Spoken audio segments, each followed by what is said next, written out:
1,74 m, bionda, occhi verdi, alla 22enne Mara Dall'Armellina di Mareno di Piave il compito di rappresentare il Veneto alla finale di Miss Italia a Montecatini Terme.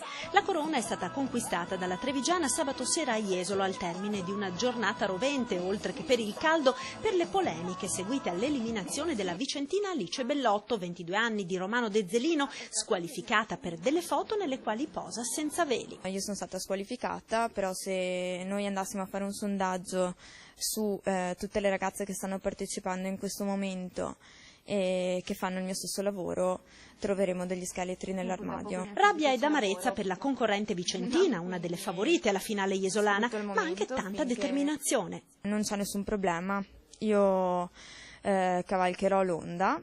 Sono stata squalificata da questa cosa e cercherò di trarne vantaggio in tutti i modi. Nel frattempo, la trevigiana Mara sta preparando le valigie sulla via di Montecatini, seconda volta per lei che già nel 2008 partecipò a Miss Italia. E Mara, fisico plasmato dallo sport ma anche tanta voglia di studiare, frequenta mediazione linguistica all'Università di Udine, da buona trevigiana ha già le idee chiare per il futuro. Mi piacerebbe fondere magari le mie conoscenze linguistiche con il campo della moda e chissà, magari diventare una manager in un'azienda, in un'importante azienda d'abbigliamento. Intanto, grazie alla corona di Miss Veneto, volerà direttamente alla finale di Miss Italia. Sarà un'esperienza sicuramente positiva, dura, perché so che comunque è molto dura, però spero di andare più avanti possibile e di portare il Veneto più in alto possibile.